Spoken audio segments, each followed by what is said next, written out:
ሀብታም የሚባለው እኮ አስራቱን በኩራቱን ቀዳማያቱን በወዙ ወጥቶ ወርዶ ካተረፈው ከገንዘቡ ሰጥቶ ሲተርፈው ነው። የተራቡትን አብልቶ የተጠሙትን አጠጥቶ የታረዙትን አልብሶ ሲተርፈው ነው ሀብታም የሚባለው። ያለበለዚያ ያለውን እየሰበሰበ እያከማቸ ያለ ሰው ግን እሱ ሳይሰጥ ሳይመጸውት አስራቱን በኩራቱን ቀዳማያቱን ሳያወጣ ዝም ብሎ ያከማቸ ሰው እሱ ሀብታም አይባልም። እንደውም በምሳው የከበረ ይለዋል። ምሳውን ሳይቀር ቆጥቦ የሚያስቀምጥ ለምሳው እንኳ ሳይቀር ገንዘብ የማያወጣ ይለዋል። እንዲህ አይነቱ ሀብታም ሊባል አይችልም። ሀብታም የሚባለው ይወጣል፣ ይወርዳል፣ ይደከማል በተሰጠው ጊዜና ሰዓት። ይህም ማለት ከሰኞ እስከ ዓርብ ድረስ ባለው ማለት ነው። ይውል ሰብ ውስተ ተግባሩ በተፈቀደለት ጊዜና ሰዓት ይሰራል። ከዚያ በኋላ ያገኘውን ሀብቱን ይለያል። እሱ የሆነውን መጀመሪያ የእግዚአብሔርን መጀመሪያ ካገኘው ያስቀምጣል። ይህም ማለት ከ10 አንዱን ማለት ነው። ከ10 አንዱን የእግዚአብሔርን ያስቀምጣል። ከሱ ጋር አይደባልቅም። ከሱ ጋር የእግዚአብሔርን ደብልቆ ካስቀመጠው ከልማቱ ጥፋቱ ነው የሚበልጠው። መጀመሪያ ካገኘው ያነሳና ይሄ የእግዚአብሔር ነው ብሎ ያስቀምጣል። ከዚያ በኋላስ ከ9 አንዱ ደግሞ ይሄ ዓይናቸው የፈረጠ እጃቸው የተቆረጠ ራሳቸውን መርዳት የማይችሉ ለነሱ ምግብ የሚሆን ለነሱ ልብስ የሚሆን ነው ብሎ ያስቀምጣል። ከዛ በኋላ እስቲያ የተረፈው የሱ ነው። እንደዛ አድርጎ ሰጥቶ ከተከማቸ እሱ ሀብታም ነው፣ የእግዚአብሔር እጅ ያለበት ሀብት ነው ማለት ነው። ዝም ብሎ የተሰበሰበ ከሆነ ግን በከንቱ የተሰበሰበ ራሱንም የሚያጠፋ የማይጠቅም ገንዘብ እየሰበሰበ ነው ማለት ነው። ህልፈቱ ቅድመ አስተርእዮቱ ነው ይላል። የዚህ ዓለም ገንዘብ ከመታየቱ መቅደሙ ነው፣ መጥፋቱ ነው የሚቀድመው ይላል። ምክንያቱም ዓለሙን ኃላፊ ንብረቱን ኃላፊ እስመ ኩሉ ኃላፊ ውእቱ ይላል። ይህን የተናገረው ቅዱስ ዮሐንስ ነው በመልእክቱ። ግን በየዕለቱ ይታወጃል። ተራዳዊው ዲያቆን ሁለተኛው ዲያቆን ይህ ዓለም አነቦ ሲገባ አስተውሉት። እኛ በቅዳሴው መካከል የሚነበቡትን መልእክታቶች የሚከናወኑትን ስርዓቶች በሚገባ ከተማርናቸው ከያዝናቸው እኛን ሕያዋን አድርገው የሚያኖሩ ናቸው። ማየት ከቻል መስማት ከቻል መጀመሪያ ሊያነብ ሲወጣ የሚናገረው አለ። አንቦ ሲመለስ ደግሞ እንደዛው በተመሳሳይ እና አንቦ ሲመለስ ምንድነው ያለው? ዓለሙን ኃላፊ ንብረቱን ኃላፊ ወፍትወቱን ኃላፊ እስመ ኩሉ ኃላፊ ውእቱ አለ። ይህ ዓለም ኃላፊ ነው፣ ይህ ዓለም ጠፊ ነው። በዚህ ዓለም ያለው ሁሉ ወርቁ፣ ብሩ፣ ግምጃው፣ አውራጃው፣ ሹመቱ፣ ሽልማቱ ይህ ሁሉ የሚያልፈለውና ተጠንቀቁ አለ። ሲገባ እኮ ነው ተጠንቀቁ፣ የሚያልፍ ነው። ነገ ትሞታለህ፣ ነገ ወደ መቃብር ትወርዳለህ። ወደ መቃብር ሳትወርድ ለመንግሥተ ሰማያት የሚሆን ሥራ ሥራ። በገንዘብህ እወቅበት፣ የተራበ አብላበት። በገንዘብህ እወቅ፣ የታረዘ አልብስ። በገንዘብህ እወቅ፣ የተጎዳውን፣ የተፈናቀለውን፣ የተበደለውን፣ ራሱን መርዳት የማይችለውን እርዳበት። እግዚአብሔር ባለጸጋ ማድረጉ በነዳያን ላይ በድሆች ላይ አንተን መሾሙ ነውና ይላል። በማን ላይ? በድሆች ላይ አንተን ሀብታም ያደረገህ እግዚአብሔር በድሆች ላይ አንተን ስለሾመህ ነው ይላል። እንጂ የሱ ሀብት ነው አልተባለም። የሱ ሀብት ነው አልተባለም። ስለዚህ ሀብት ያለው ሰው ሀብቱን በሚገባ ካወቀበት መንግስተ ሰማያትን ይወርስበታል ማለት ነው። ዝም ብሎ እየጨፈረ እየደነሰ በከንቱ የሚያጠፋው ከሆነ ግን እሱ ከተጠያቂነት ወደ ኋላ አይልም። ነዳያን በረሃብ አለንጋ እየተገረፉ የሚበሉት አጥተው የሚሰክር ሰው፣ እነሱ ተርበው የሚቀምሱት አጥተው በረሃብ አለንጋ እየተቀጠቀጡ እየተገረፉ ከልክ በላይ የሚበላ ሰው እሱ ከእንስሳት ያነሰ ነው። ዓይን እያለው ማየት ያልቻለ በጎውን ነገር ሰምቶ በሥራ መተርጎም ያልቻለ ክፉ ሰው ነው የሚለው መጽሐፍ። እንደውም ክፉ ሰው አለመስጠት እያለው አለመትረፍ ኃጢአት ነው የሚሆነው። ምክንያቱም አለ መጽሐፍ ሲናገር ገንዘብን ለ70 ዘመን ይሆነኛል ብሎ ማን ይረዳኛል ማን ይጦረኛል ብሎ ገንዘብን የሚያከማች ሰው ነዳያን እየተራቡ አለ ምንም እጅና እግር ባያወጣለት ጣዖት ማስቀመጡ ነው በቤቱ ይላል። ይሄም ማለት እግዚአብሔርን በግብር መካድ፣ እግዚአብሔር በዝናብ አብቅሎ በፀሐይ አብስሎ በነፋስ ለይቶ አይሰጠኝም ብሎ እግዚአብሔርን መካድ ነው ይላል። ካለመኖር ወደ መኖር አምጥቶ የፈጠረውን ፈጣሪውን መካድ ነው። ዛሬ የሚበግበው አምላክ ነገ ይረሳዋልን ይላል። ትናንትና ድሃ የነበረው ዛሬ ገንዘብ አግኝቶ በገንዘቡ እንዲጫወት ያደረገ እግዚአብሔር እሱን ነገ ዛሬ ቢሰጥ ይረሳኛል ይላልን? በከንቱ አይመካ ይላል። ስለዚህ ገንዘባችሁ አለበት ልባችሁ አለና ገንዘባችሁ በሰማይ ይኑር ይላል። እደወድኩማን ያሐንጻ አብያተ ነዳያን አለ እጅና እግር ሳይኖራቸው የባለጸጎችን ቤት ሰርተው ይገኛሉ፣ ይሰራሉ፣ ያንጻሉ፣ ይገነባሉ ይላል። ይህም ማለት ለነዳያን ሲሰጥ በመንግስተ ሰማያት ቤት እየተሰራለት ነው ማለት ነው። ቤት ለሌላቸው ቤት ሲሰጥ እሱ በመንግስተ ሰማያት ቤት እየተዘጋጀለት ነው ማለት ነው። የተራቦትን ሲያበላ እሱ በመንግስተ ሰማያት ሁለተኛ የማያስፈልግ ምግብ እያዘጋጀለት መሆኑን እግዚአብሔር ሊያምን ይገባል።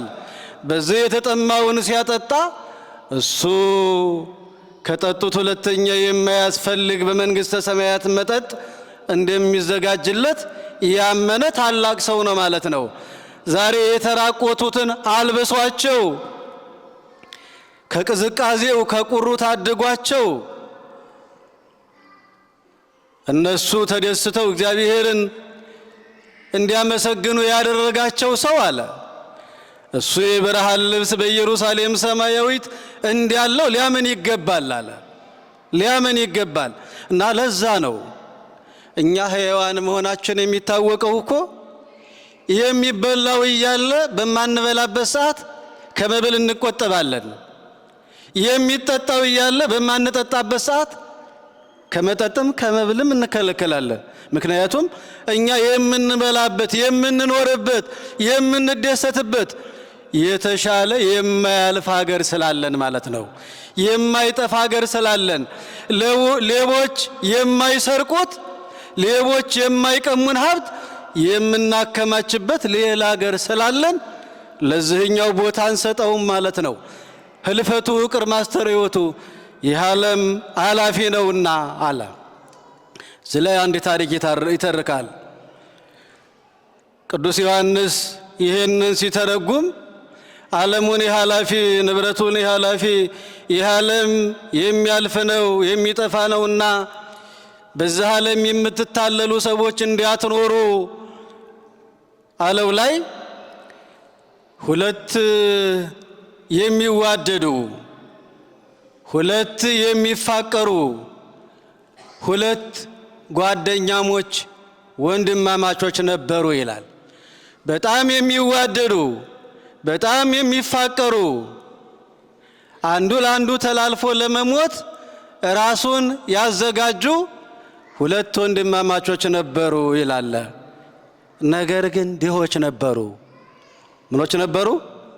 ድሆች ነበሩ። ገንዘብ የሌላቸው ነበሩ።